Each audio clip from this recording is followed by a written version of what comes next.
Hi, it's Hannah. Thanks for watching.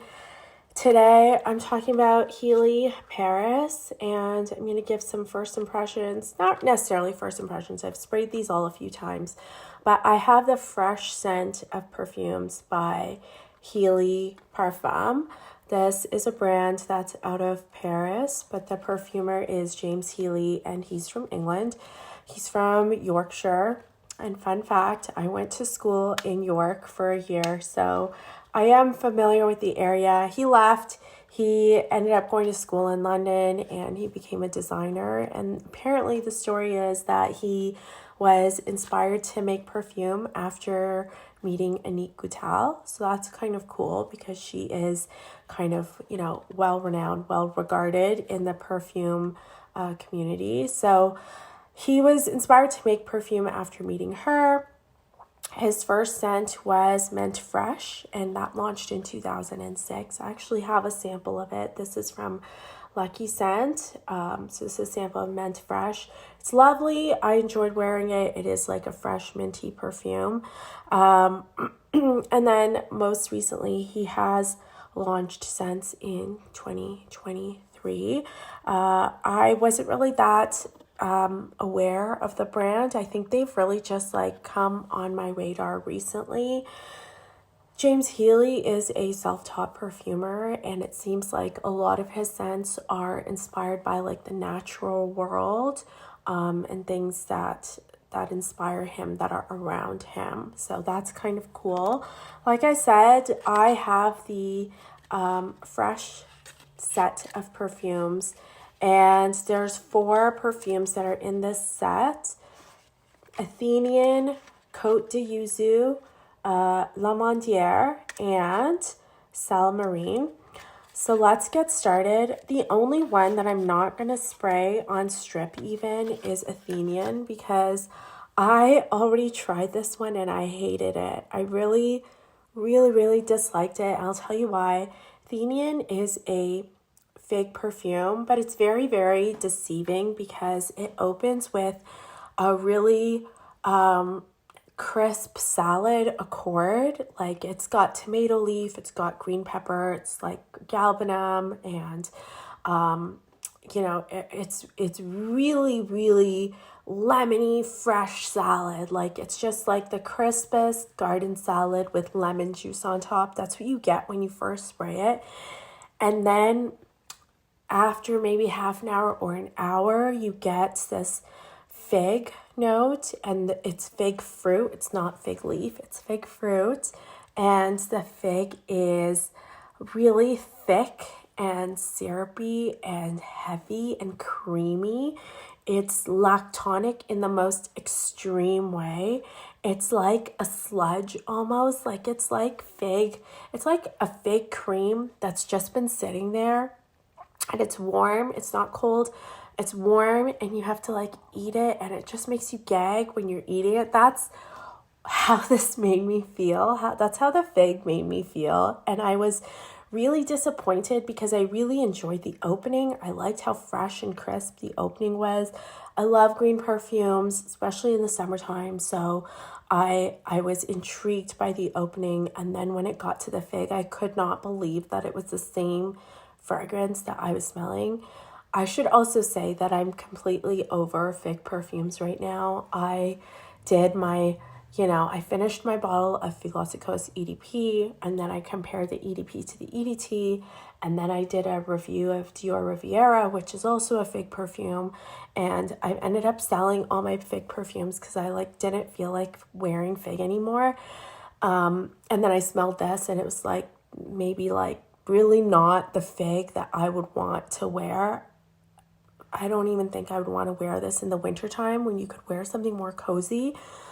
So yeah, this what really, really was not for me. That's Athenian. I'm not even going to spray it because I ended up having to throw away the scent strip because it was just so strong. and it really did fill the air. So, I mean, the flip side is if you're looking for a fig perfume with lasting power, sillage, projection, you want something that's different than all the other figs that are out there. You know, maybe Philosopos didn't work for you. Philosopos doesn't have great staying power. Maybe Dior Riviera is out of your reach. It's very, very expensive, and I'm not sure it's really worth the money. Then maybe you should try Athenian. And if you're looking for a warm fig fruit perfume, then maybe this is the one. It does change things up by giving us a really fresh salad accord in the beginning, and that's different than what I've seen before, but I did not want to wear this on skin, and I will not be spraying it on paper today. Let's go on to the others because I did love all the other ones. I will save my favorite one till the end. So we'll go to Note de Yuzu. That's that right there. This is a really nice citrus, I would say. Yeah, it's got lemon. I'm gonna cough 1 sec. I'm back. So Note de Yuzu has lemon in it and like a mandarin orange. It's really sharp and sour and juicy at the same time.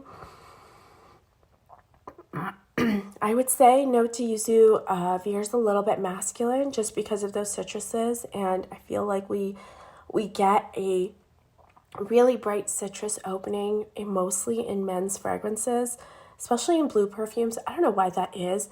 I think anyone could wear this. I would definitely wear it myself, but I just think that when I think about it, it leans a little bit masculine.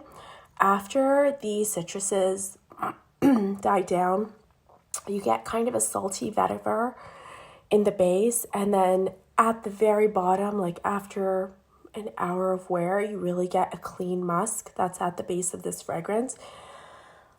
I like it. I think it's immensely wearable. It would be great on a hot day, summer day, if you're outside. Even if you're just at home and you want something that you can reapply, I think this would be fantastic. I don't think that it's a fragrance that I miss smelling. Like, it almost reminds me of 4711, just because it is just like a really nice blast of citruses and it's so easy to wear. Citruses just don't last a long time. That's just the nature of them.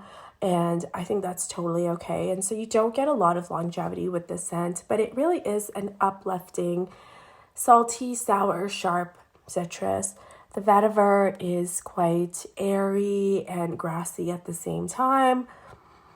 Really easy to wear. I know that people typically think of vetiver as a men's note too. I never did because I owned a vetiver perfume before I ever came across that. So I always think of vetiver as being for everybody, but I think most people will think of this fragrance as a men's fragrance.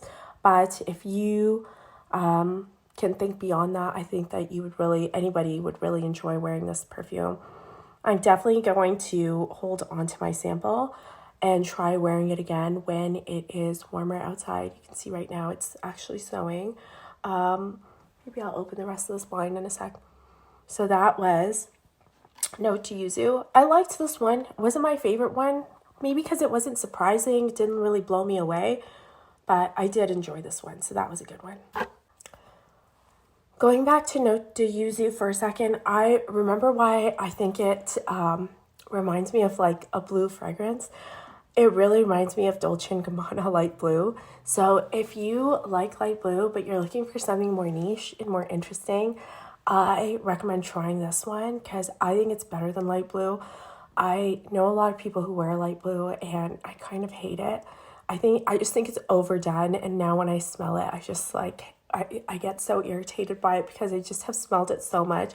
So if you know someone maybe that likes light blue, but you want them to like expand their olfactory reference points, then maybe give them Note de Yuzu and see if they like it. I think that the opening is just a little bit sweeter, a little bit juicier, and better than light blue. It is a little bit more naturalistic. I can kind of see, where the brand is coming from, because the scents are a little bit more natural smelling than you would get at, your regular drugstore, department store perfumes. So that's note to Yuzu.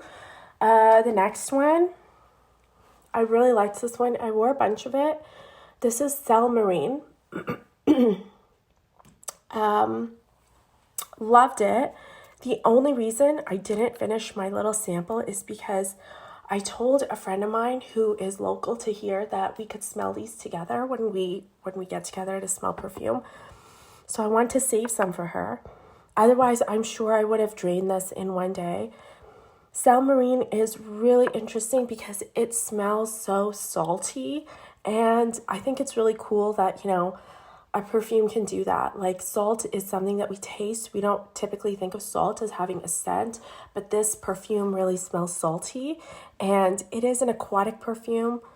It does make you think of just like a salty lemonade, and maybe because it is, just like the nature of these ingredients, again, didn't last a long time.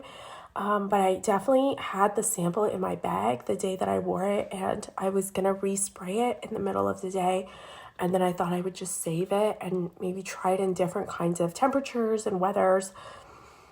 But I think this would hit any time. I think this is so, so good. I would definitely want a bottle of this. It's like mouth watering. Like, my mouth is watering because I'm thinking of like drinking a salty lemonade.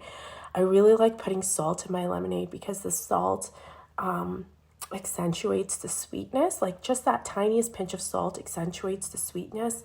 And I think the salt here is making me think of like a salty lemonade, but also like sea salt, it's making me think of being on a beach, and not necessarily like soaking in the sun, but it being cool and feeling the surf on my skin and really enjoying that.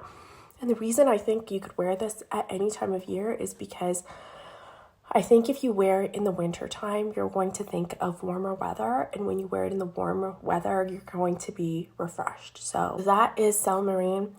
This one did not last very long on me. I would say I got maybe 3 or 4 hours of wear from it, which really isn't a lot, but that's okay. It smells so good. I think that this is really one of the best aquatic fragrances I've ever smelled. It really is breathtakingly good.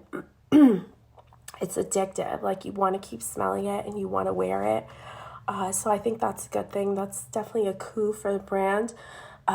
If you smelled Wood, Sage, and Sea Salt by Jo Malone, which is actually just an ambroxan perfume, it's so disappointing, I think. If you smell that and you were like, it's okay, smell this. I think this is so much better than Wood, Sage, and Sea Salt. And again, that one is mainstream and this is niche. And this is another example of where niche kind of gives you something more. And niche kind of isn't scared of really like going there. You know what I mean? Like, if you want a salty perfume, this is what a salty perfume should smell like. It shouldn't just smell like ambroxan.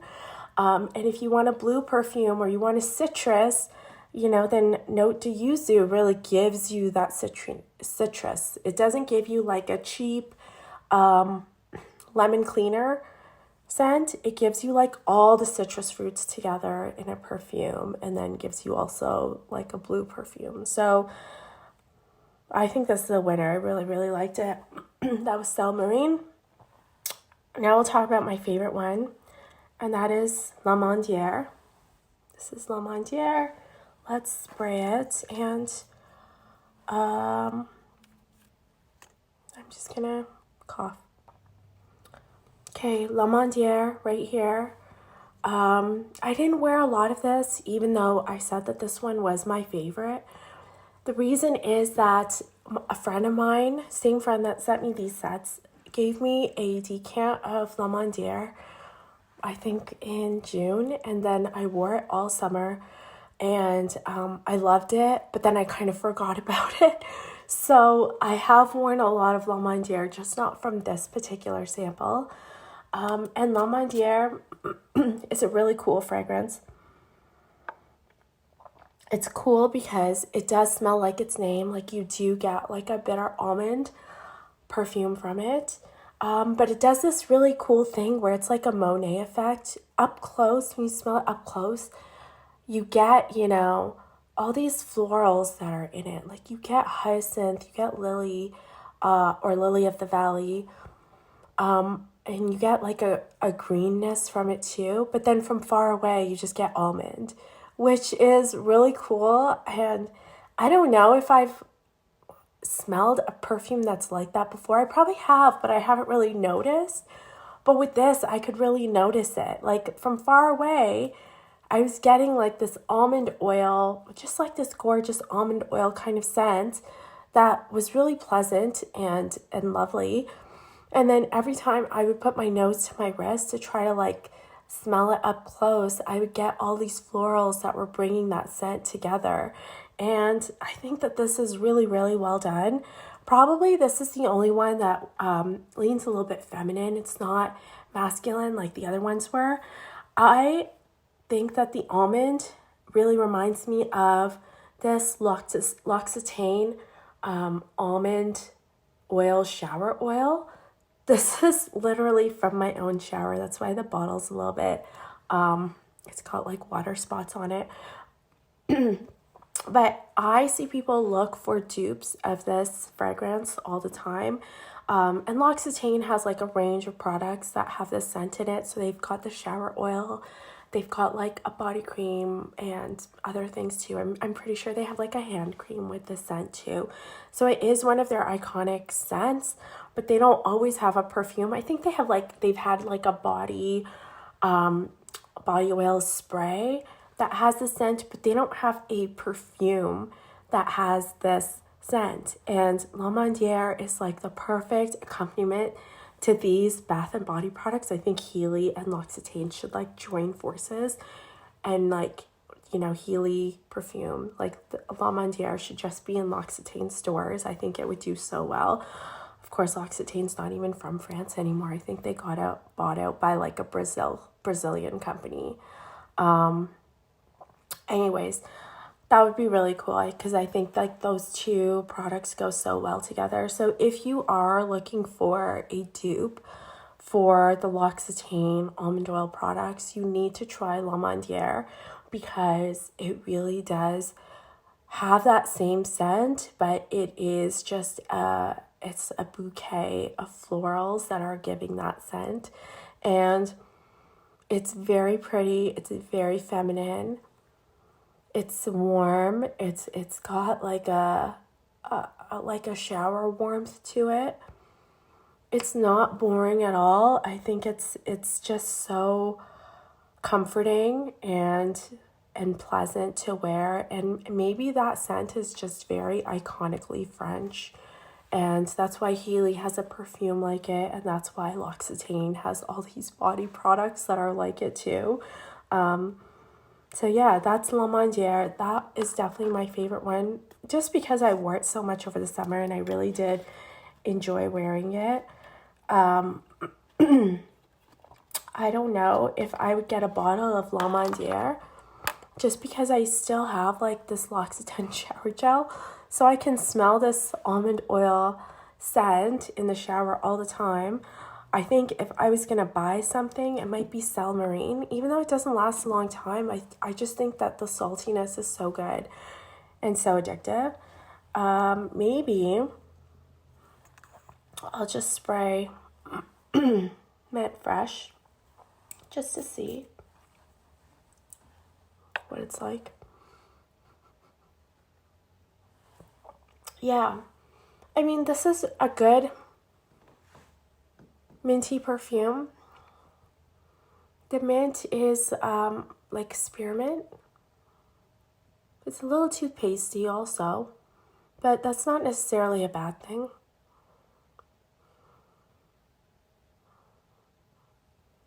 It's like, reminds me of like spearmint flavored double mint gum.